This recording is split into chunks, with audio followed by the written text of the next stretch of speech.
Hello everybody, thanks for joining us. Here's a list of items that we will need to get the job done. Xin chào mọi người đã đến với kênh của DIY Question Dad. Bây giờ mình cần một số đồ nghề để làm công việc. Okay, let's get the job started. First we need to remove the hubcap. And we need to put on two lifts. One is the lift, one is the jack. And then we need to put on the handbrake. Ok mọi người, bây giờ mình bắt đầu công việc nhé. Trước tiên hết mình phải lấy cái hubcap của cái bánh xe ra. Xong rồi mình cần phải đổi chiếc xe lên và để một cái chặn để cho xe không chạy. Và mình cần phải đạp cái bố thắng để cho xe nó đừng có lăn đi. Okay, so now we can put up the jack and raise the car where the tire is above the ground. We want it to be not touching. Ok mọi người, bây giờ mình cần phải để cái đội xe để đưa nó nâng nó cao lên, và mình muốn cái bánh xe không có đụng với mặt đất để cho nó dễ làm việc. And we need to put a jack stand under the car to prevent the car from falling on top of us. Và mình cần phải để cái tấn đội xe ở dưới để cho xe nó khỏi có chạy lúc mình làm việc. Như vậy thì nó sẽ không có ngã lên đầu mình. FYI everyone, I'm trying to let everyone know that I'm not an expert, so if you have questions about this job, I can definitely try to answer my best, but if not, please refer to the professional. Mọi người nên biết tôi không phải là người chuyên nghiệp về sửa xe. Nếu mà có thắc mắc gì đặt câu hỏi ở dưới thì tôi sẽ cố gắng trả lời dùm cho. Còn những cái gì mà tôi không trả lời được thì xin mọi người đến với lại những người chuyên nghiệp.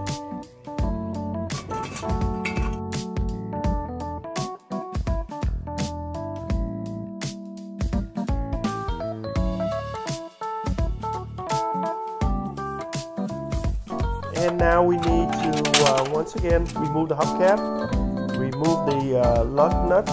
There's 5 of them before we can take out the tire. Trước tiên hết mình cần phải đem cái hubcap ra thêm một lần nữa, và mình cần phải lấy con ốc của bánh xe, có 5 con. Mình lấy nó ra rồi mình có thể lấy bánh xe ra. To remove the lug nuts, it is quite tight, so we have to use our weight to loosen it. Mọi người nên sử dụng cái cách thức đứng lên như vậy đó thì nó mới dễ lấy cái con ốc của bánh xe ra. Okay, to remove the caliper, we need to use a 14mm bolt, and it is in the back of the rotor. Bây giờ trước tiên hết mình muốn lấy cái bố thắng ra là mình cần phải dùng cái con 14mm. Nó nằm đằng sau lưng của cái đĩa thắng. We now can use a screwdriver and pry up the caliper. Once we push it up, we can push it away towards the back, and that will slide out. And once we take it out, we can put it aside safely without damaging the line. Bây giờ mình có thể dùng cái tô vít, mình nại cái bố thắng ra, và mình có thể dỡ nó lên và đẩy nó ngược lại, và mình sẽ lấy nó ra, rồi mình sẽ để nó qua một bên cách an toàn, không bị hư đường dây. Now we can remove the brake pads using a screwdriver and just pry it up. Bây giờ mình có thể lấy cái dĩa thắng ra, mình dùng cái tô vít, mình có thể nại hai bên là hai cái dĩa thắng này nó sẽ ra dễ dàng. We now can check the rotor and the brake at the same time by sliding our finger back and forth, and looking at the brake pad, we can see if it's got a lot left or a little left. And as far as I can see, my brake pad got a lot left. It just rattled too much, so I'm going to replace them anyway.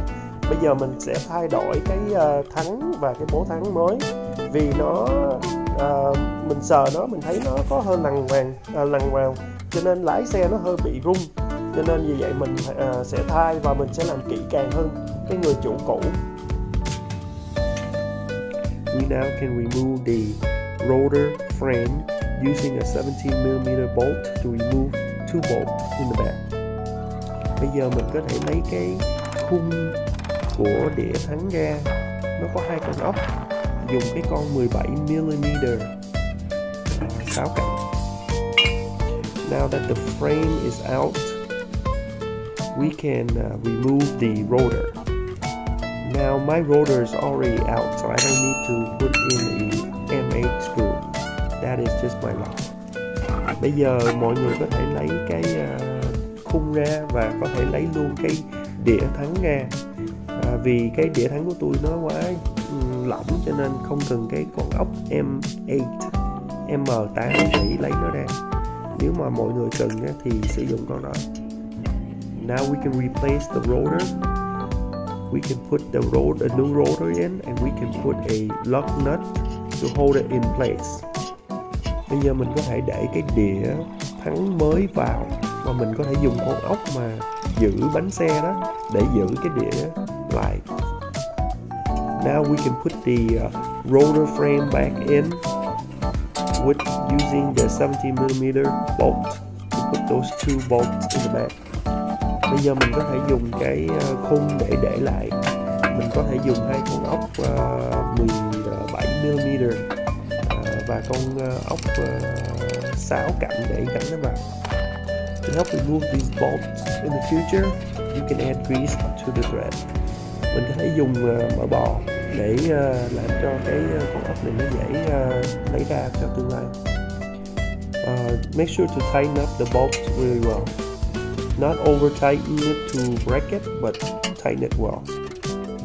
Mình nên siết chặt hai con ốc này, siết chặt nhưng mà không làm hư.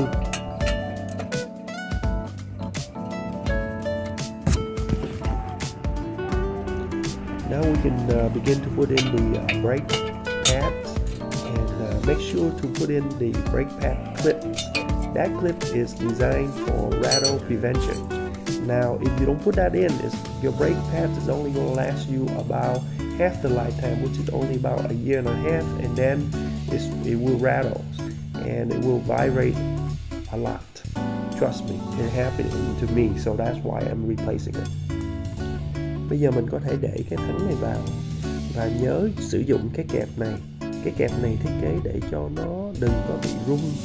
Nếu mà mình không sử dụng nó đó thì cái thắng này nó chỉ tốt được chỉ có 1 năm rưỡi thôi là cái thắng nó sẽ bị rung. Mà có cái kẹp này thì nó sẽ không bị rung.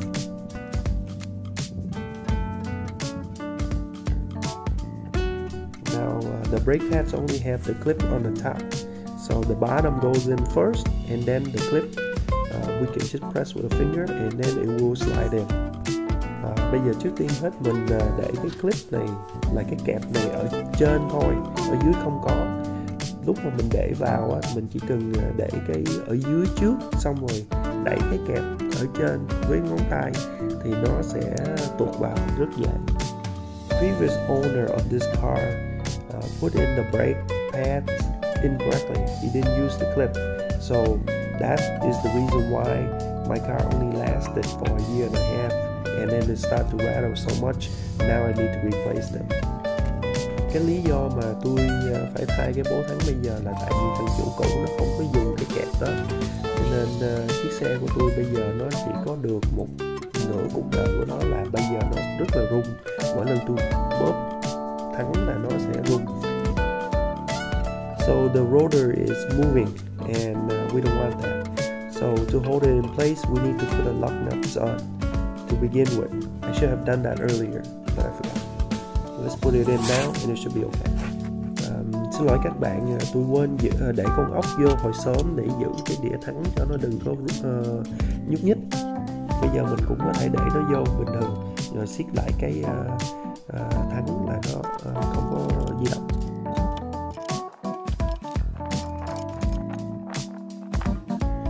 We now can work on the caliper. First we need to spread the caliper so that it can fit over the brake pads. And how we do that is we can use a C-clamp, and we can just pressure it until it flush back all the way. This way the caliper can just sit over the brake pad perfectly. Bây giờ mình có thể làm việc với lại cái bố thắng.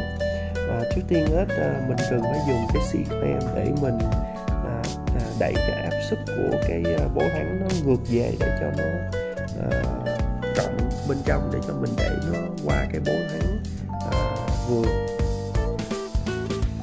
Once we're done with spreading the caliper, we now can fit it over the brakes, so we can just let it slide down.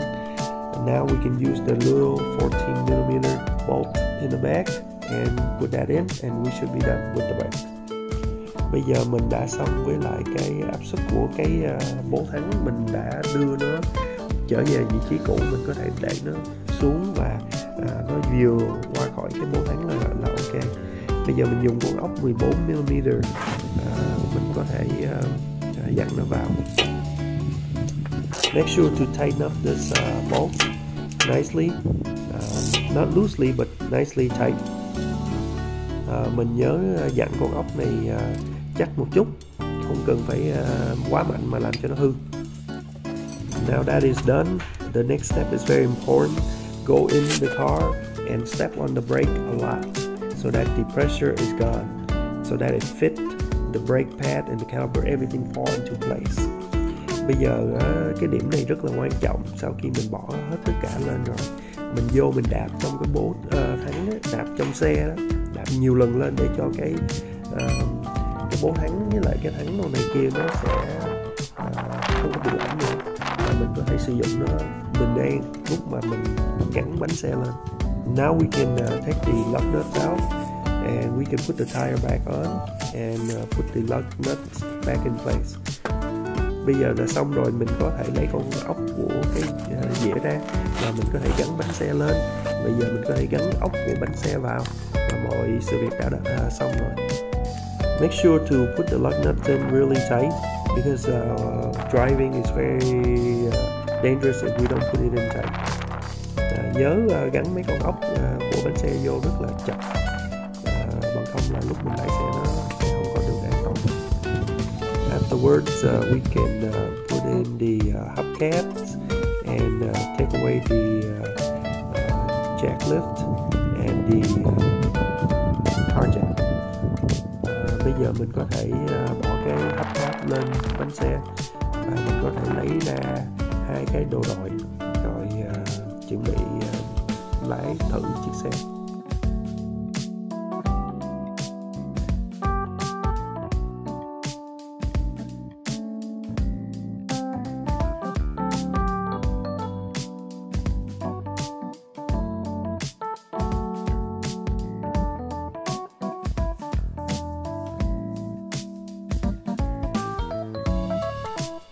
So now we can test drive the car, and usually we can have a neighbor help us out with this situation.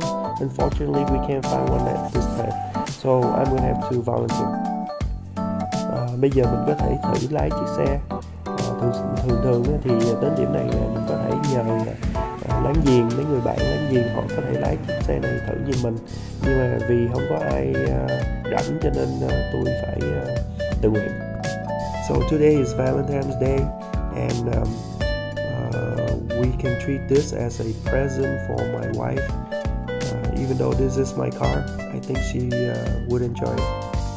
Hôm nay là ngày lễ tình nhân, thì mong cái bố thắng mới này làm cho vợ vui vẻ và mừng, vì đây là giống như cái quà của mình tặng cho vợ vậy á, dù đây là xe của mình. Thank you everyone for watching the video. We hope you enjoy it. Cảm ơn mọi người đã xem video của mình. Mong mọi người like và subscribe.